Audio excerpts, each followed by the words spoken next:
Can we always trust the information disseminated by our governments? This is a question that has been thrust into the limelight in recent years, with the rise of misinformation and fake news on a global scale. But what happens when the source of that misinformation is traced back to the very institutions that are supposed to safeguard truth and justice?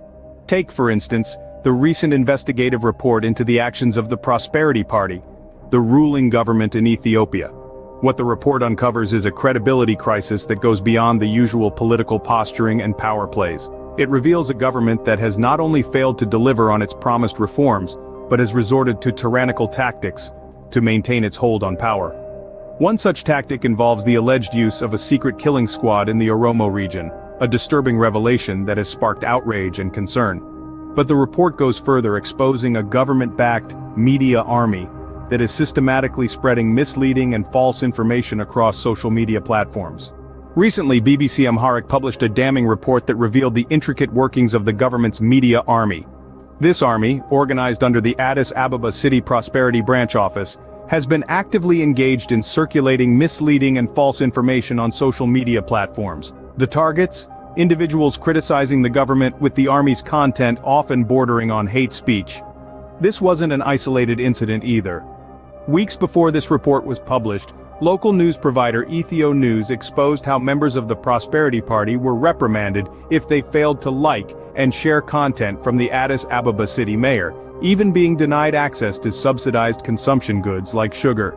The BBC Amharic report delves deeper, unearthing how district-level leaders in Addis Ababa and other employees were complicit in spreading false information to paint the government in a positive light. This was done by analyzing messages exchanged in WhatsApp and Telegram groups across 7 sub-cities of Addis Ababa. Facebook data was scrutinized, confirming the trend of widespread sharing of misleading information by the media army. Despite the evidence, the ruling party continues to deny the existence of such a structure as a media army, calling the allegations of spreading false information and hate speech unacceptable.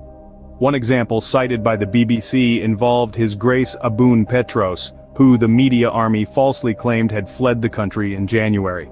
This false information was shared at least 898 times on the same day. This revelation, although shocking, doesn't come as a surprise to many politicized Ethiopians. The government's strategy has long been understood as confuse or convince.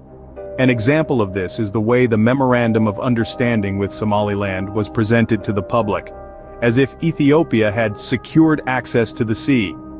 This was later revealed to be entirely false information. This web of deception, spun by the government's media army, has far-reaching implications not just for the credibility of the government but also for the state of democracy and free speech in Ethiopia. Given these revelations, it is clear that the existence of a government-backed media army in Ethiopia poses a grave threat to the pillars of democracy and free speech. But in this age of misinformation, the front lines of truth are not in the corridors of power but in the minds of the informed citizen. The need for critical thinking and fact-checking has never been more crucial. As viewers and participants in the digital information age, we must become our own gatekeepers, questioning the credibility of the information we receive. We must remember that every piece of information, every news report, every social media post, has the potential to shape our perception of the world. And with this power comes a great responsibility: to stay informed, to question, to doubt, and to seek the truth. The media army's web of deception may have far-reaching implications, but so too does our collective commitment to truth and free speech. As a society, we have the power to challenge the narratives that seek to manipulate us, to demand transparency from those in power, and to hold them accountable for their actions. In conclusion, the fight against misinformation is a battle we all share. It's a fight for truth, for our rights as citizens, and for the integrity of our democratic institutions. Thank you for watching. If you found this video informative, please subscribe to our channel for more investigative reports. Together, we can be the front line of truth in the face of deception.